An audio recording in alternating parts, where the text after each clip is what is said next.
aku berikan kekayaan, tapi serahkan anakmu. Setuju, aku sepakat.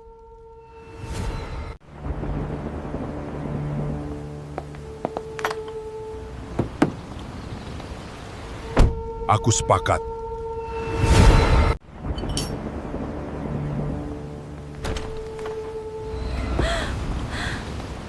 Setuju, aku sepakat. Halo, selamat datang kembali di channel ini. Dimanapun Anda berada saat ini, entah sedang bersantai di rumah, di tengah perjalanan, atau menyaksikan video, ini di heningnya malam. Terima kasih sudah meluangkan waktu bersama kita. Pada pembahasan kali ini, kita akan menyelami sebuah topik yang mungkin sudah tidak asing lagi di telinga Anda, namun selalu memancing rasa penasaran sekaligus merinding. Kita akan mengungkap salah satu misteri terbesar yang menyelimuti dunia klinik dan mitos masyarakat. Ada sebuah tempat di mana kabut malam seolah menyimpan ribuan rahasia.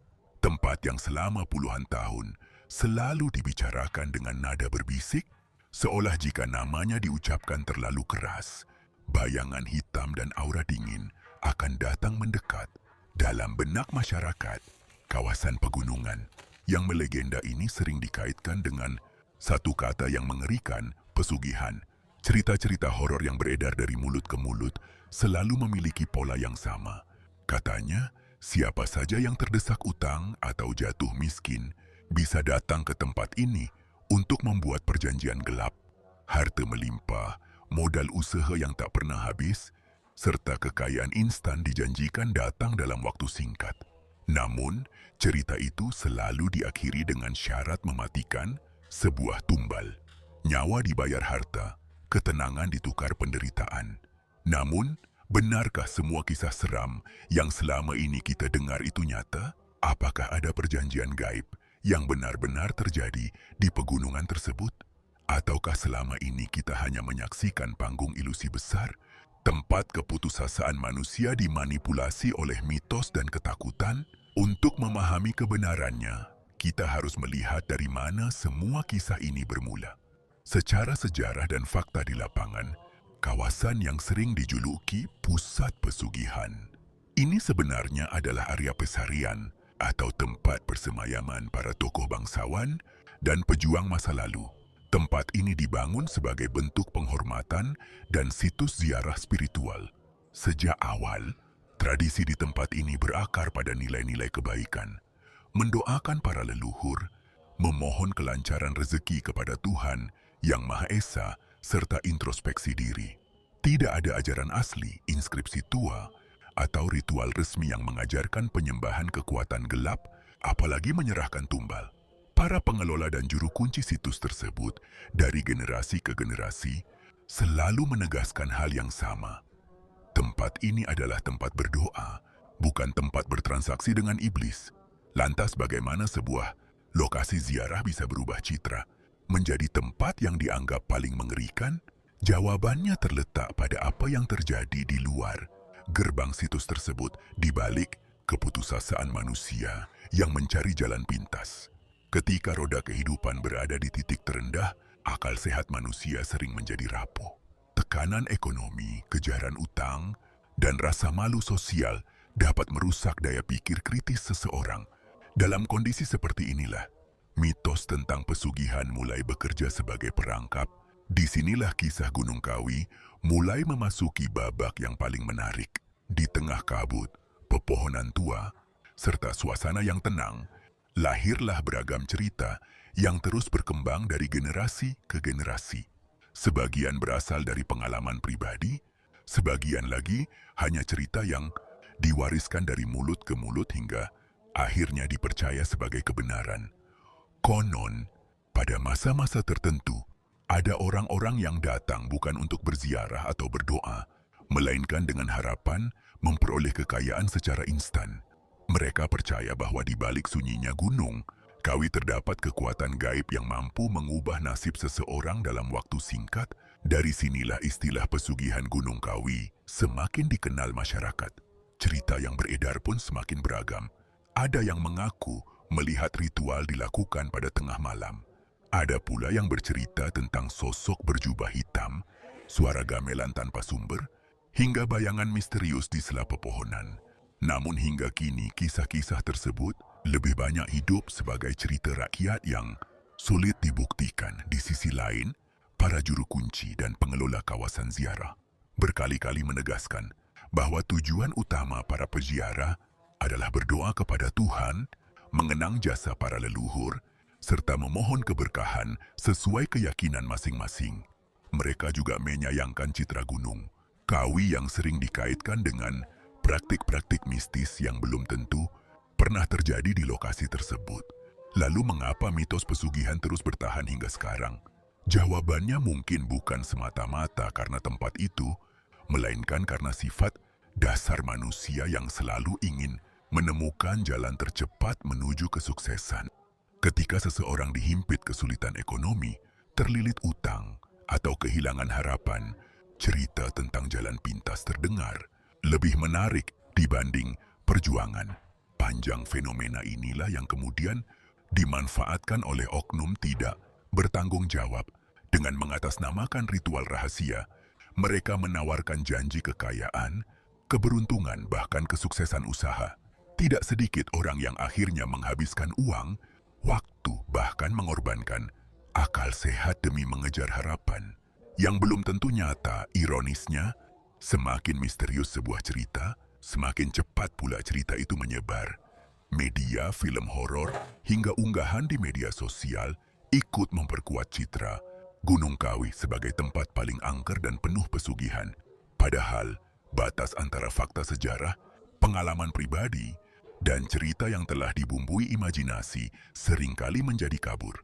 Maka pertanyaan yang perlu kita renungkan bukanlah apakah Gunung Kawi benar-benar menyimpan pesugihan, melainkan mengapa manusia begitu mudah mempercayai janji kekayaan instan.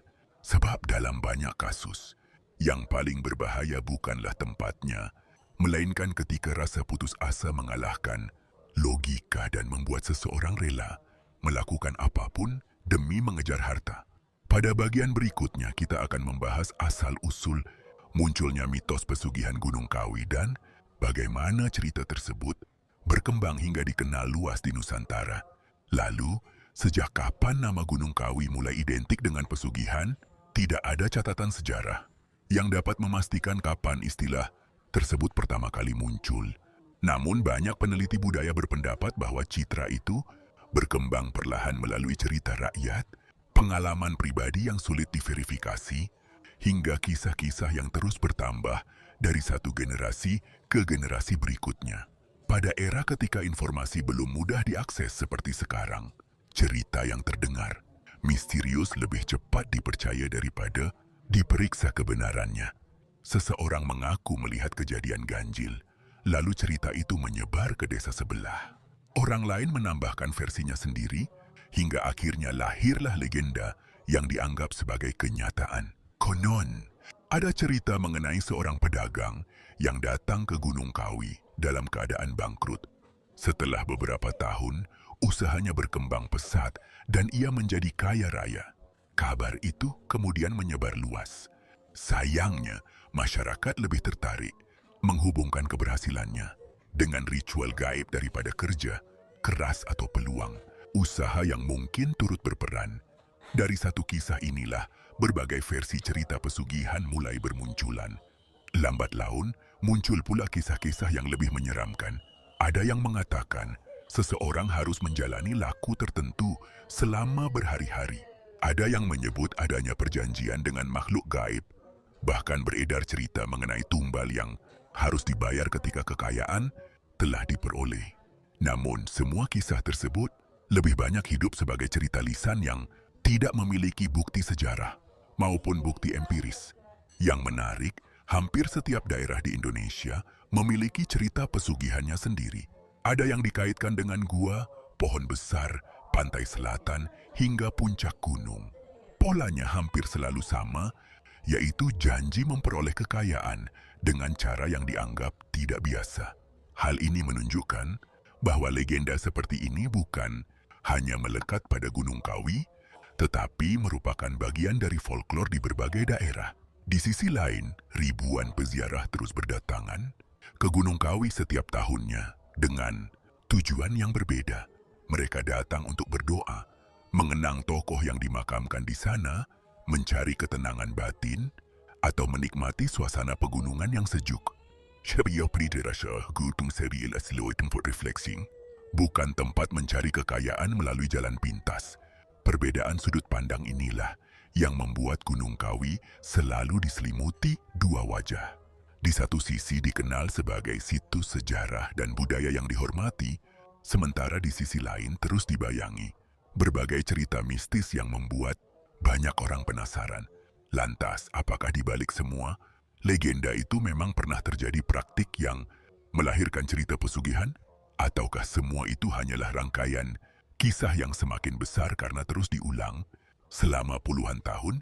Pada bagian berikutnya, kita akan menelusuri berbagai ritual yang sering dikaitkan dengan Gunung Kawi serta bagaimana masyarakat memandangnya hingga saat ini. Kini, kita memasuki bagian yang paling sering menjadi perbincangan, yaitu berbagai ritual yang konon dikaitkan dengan Gunung Kawi. Selama puluhan tahun, beredar banyak cerita mengenai laku-laku tertentu yang dipercaya dapat membuka pintu rezeki. Sebagian orang menganggapnya sebagai bagian dari tradisi spiritual, sementara sebagian lainnya meyakini bahwa di balik ritual tersebut tersembunyi praktik pesugihan. Salah satu kisah yang paling sering diceritakan adalah tradisi tirakat. Dalam budaya Jawa, tirakat sebenarnya merupakan bentuk pengendalian diri melalui puasa, doa, dan perenungan batin. Tujuannya adalah mendekatkan diri kepada Tuhan, melatih kesabaran, serta memohon petunjuk dalam menjalani kehidupan. Namun, seiring berkembangnya berbagai cerita, makna tirakat sering bercampur dengan kisah-kisah mistis yang belum tentu berasal dari ajaran aslinya. Konon ada orang-orang yang sengaja datang pada malam-malam tertentu karena dipercaya memiliki nilai spiritual yang lebih kuat. Mereka berdiam diri hingga dini hari, memanjatkan doa, atau sekadar bermeditasi dalam keheningan. Bagi sebagian peziarah, kegiatan itu adalah bentuk introspeksi diri. Namun di mata sebagian masyarakat, suasana malam yang sunyi justru melahirkan berbagai dugaan tentang adanya ritual rahasia. Dari sinilah muncul berbagai cerita yang sulit dipisahkan antara kenyataan dan imajinasi.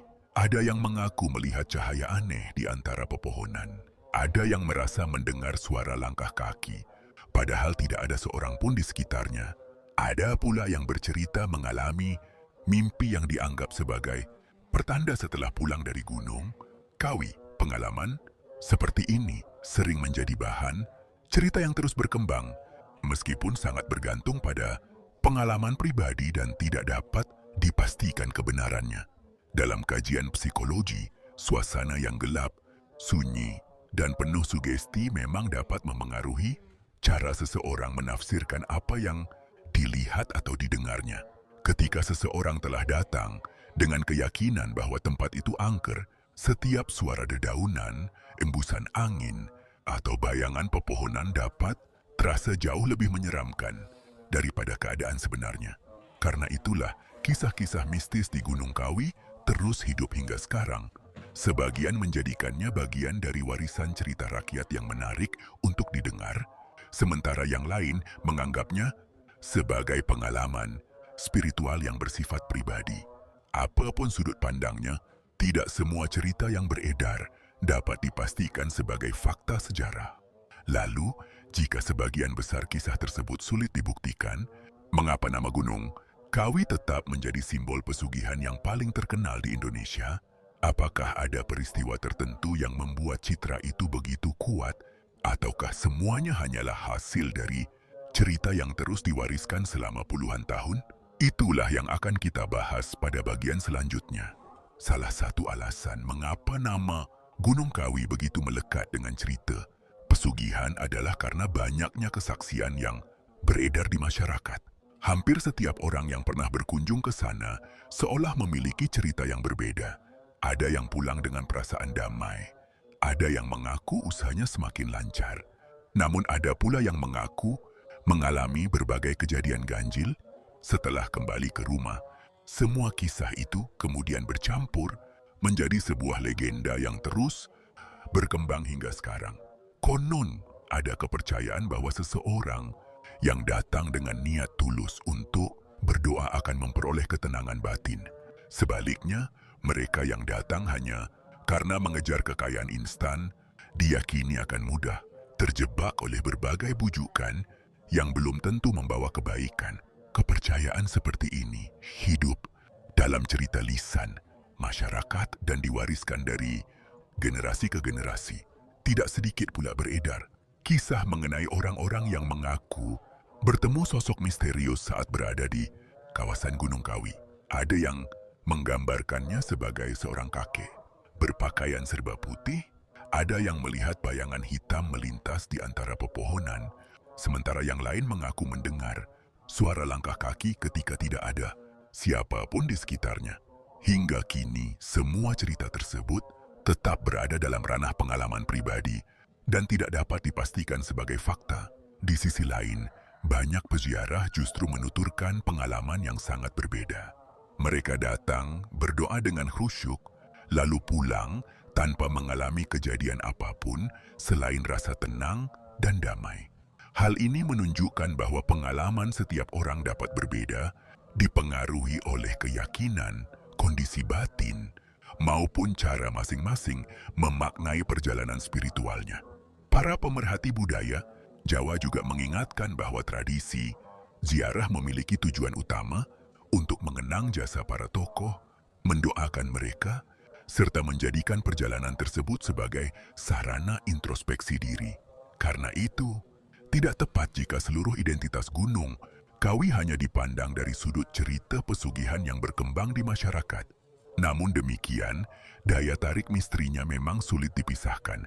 Semakin banyak cerita yang beredar, semakin besar pula rasa penasaran orang untuk datang dan menyaksikan langsung suasana tempat tersebut. Sebagian berharap menemukan jawaban, sebagian lagi sekadar ingin membuktikan apakah kisah-kisah yang selama ini mereka dengar benar-benar memiliki dasar atau hanya legenda yang terus hidup karena diceritakan berulang kali. Pada akhirnya, Gunung Kawi menjadi sebuah simbol yang mempertemukan sejarah, budaya, tradisi ziarah, dan cerita rakyat dalam satu tempat yang sama. Di sanalah batas antara kenyataan dan mitos seringkali terasa begitu tipis. Lalu, bagaimana sebenarnya pandangan para juru, kunci dan masyarakat sekitar terhadap anggapan bahwa Gunung Kawi adalah pusat pesugihan? Apakah mereka membenarkannya atau justru memiliki penjelasan yang sangat berbeda? Itulah yang akan kita bahas pada bagian berikutnya ketika tim kami menelusuri berbagai sumber dan keterangan masyarakat sekitar. Hampir semua memiliki satu kesamaan.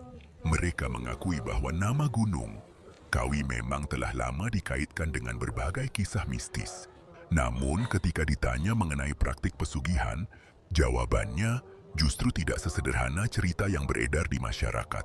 Sebagian warga berpendapat bahwa cerita pesugihan lebih banyak berasal dari orang-orang yang datang dengan tujuan tertentu, lalu menceritakan pengalamannya kepada orang lain. Seiring waktu, cerita tersebut terus berkembang. Setiap kali berpindah dari satu orang ke orang berikutnya, selalu ada tambahan yang membuat kisahnya semakin dramatis. Fenomena seperti ini bukan hanya terjadi di Gunung Kawi. Hampir setiap tempat yang memiliki nilai sejarah, makam tokoh besar, atau lokasi yang dianggap sakral sering melahirkan cerita-cerita mistis. Lama-kelamaan, masyarakat lebih mudah mengingat kisah yang menyeramkan daripada sejarah sebenarnya. Konon, pada masa lalu pernah muncul orang-orang yang mengaku memiliki kemampuan menjadi perantara antara manusia dan makhluk gaib. Mereka menawarkan berbagai ritual dengan imbalan uang, menjanjikan keberhasilan usaha, kelancaran rezeki, bahkan kekayaan dalam waktu singkat. Tidak sedikit orang yang sedang berada dalam kesulitan ekonomi akhirnya tergoda untuk mencoba. Padahal hingga kini tidak pernah ada bukti yang dapat memastikan bahwa janji-janji tersebut benar-benar menghasilkan kekayaan sebagaimana dijanjikan. Sebaliknya, banyak kisah yang berakhir dengan penyesalan karena korban telah menghabiskan harta kehilangan harapan, bahkan mengalami tekanan batin akibat terlalu mempercayai janji yang tidak dapat dibuktikan. Inilah pelajaran penting dari legenda pesugihan Gunung Kawi. Di balik cerita-cerita yang terdengar mengerikan, sesungguhnya tersimpan pesan agar manusia tidak mudah tergoda oleh jalan pintas. Keinginan memperoleh kekayaan tanpa usaha sering membuat seseorang kehilangan kemampuan berpikir jernih. Ketika rasa putus asa bertemu dengan janji yang terdengar meyakinkan, disitulah seseorang menjadi sangat mudah dimanipulasi. Meski demikian, aura misterius Gunung Kawi tetap menjadi daya tarik yang sulit dipisahkan dari identitasnya. Kabut yang turun menjelang malam, deretan pepohonan tua, suara angin di sela daun, serta suasana pegunungan yang sunyi menjadi latar yang sempurna bagi lahirnya berbagai legenda. Bagi sebagian orang, suasana itu menghadirkan ketenangan. Namun bagi yang lain, justru memunculkan rasa takut dan imajinasi yang berkembang kemana-mana. Lalu, benarkah masih ada orang yang hingga saat ini diam-diam datang ke Gunung Kawi untuk mencari pesugihan? Ataukah anggapan tersebut hanyalah bayangan dari legenda lama yang terus bertahan karena diceritakan berulang kali? Pada bagian berikutnya, kita akan membahas bagaimana mitos itu masih hidup di era media sosial dan mengapa hingga kini masih banyak orang yang mempercayainya. Memasuki era digital, kisah pesugihan Gunung Kawi ternyata tidak memudar.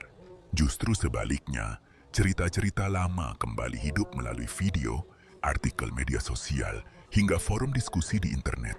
Setiap kali ada unggahan yang membahas Gunung Kawi, ribuan komentar bermunculan. Sebagian mengaku pernah datang ke sana, sebagian membagikan cerita yang mereka dengar dari orang tua, sementara yang lain sekadar ikut menebak-nebak apa yang sebenarnya terjadi di balik tempat tersebut. Menariknya, hampir tidak ada dua cerita yang benar-benar sama.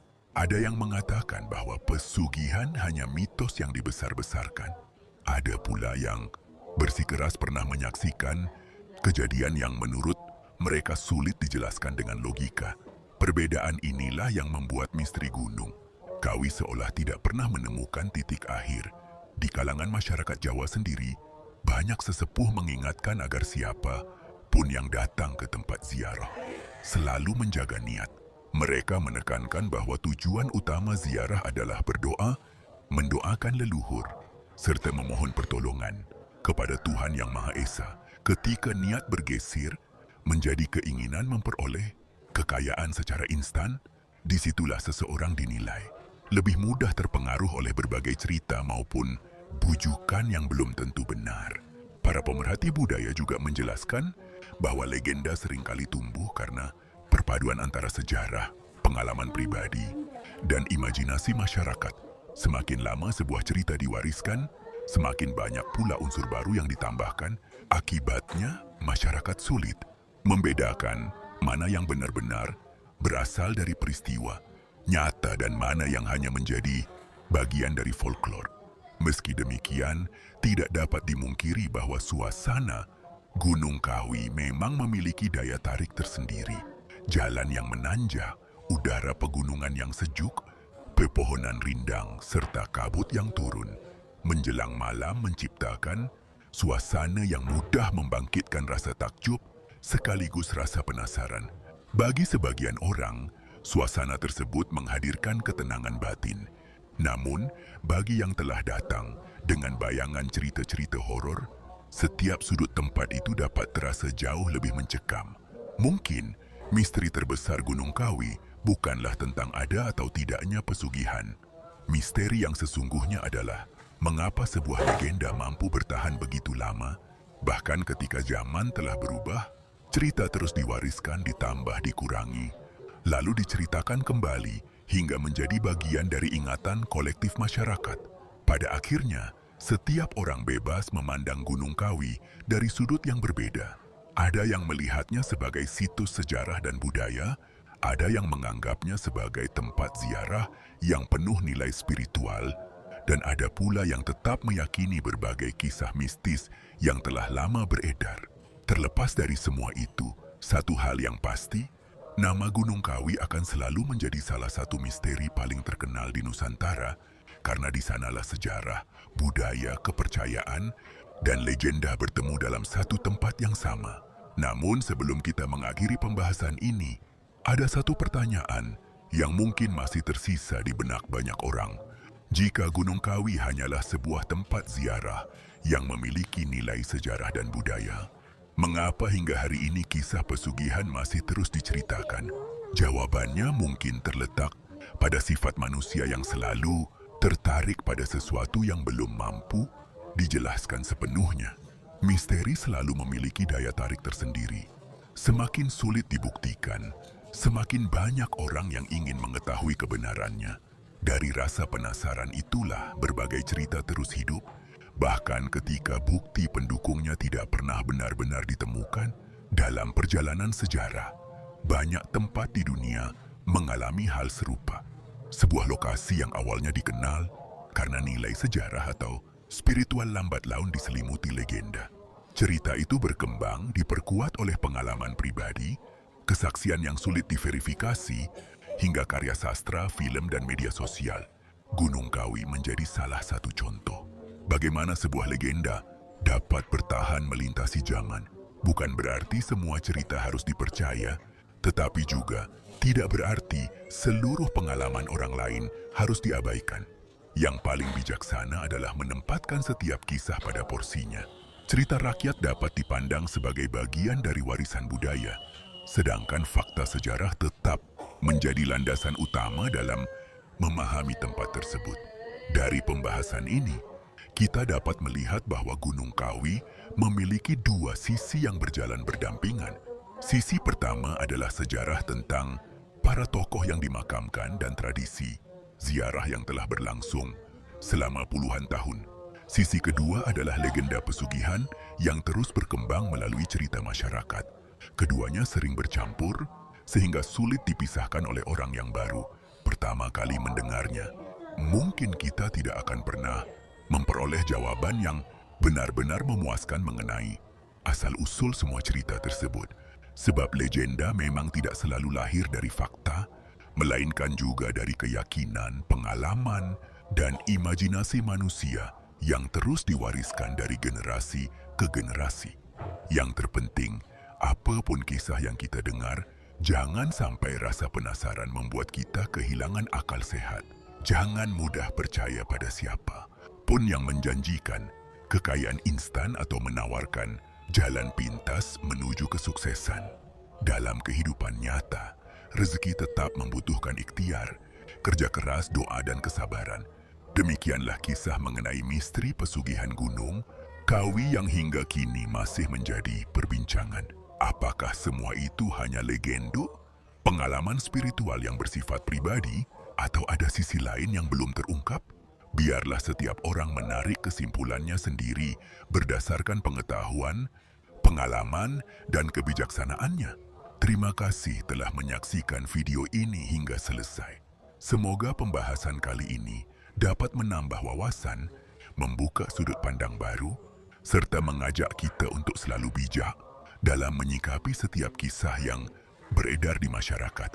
Apabila Anda menyukai konten seperti ini, jangan lupa tekan tombol like, subscribe, dan aktifkan lonceng notifikasi agar tidak ketinggalan pembahasan menarik seputar misteri, sejarah, budaya, dan kearifan Nusantara lainnya. Jika Anda memiliki pengalaman, cerita, atau pendapat mengenai Gunung Kawi, silakan bagikan di kolom komentar. Kami akan senang membaca dan berdiskusi bersama Anda. Saya pamit undur diri. Sampai jumpa di video berikutnya. Salam hangat, salam budaya, dan salam Nusantara. Wassalamualaikum warahmatullahi wabarakatuh.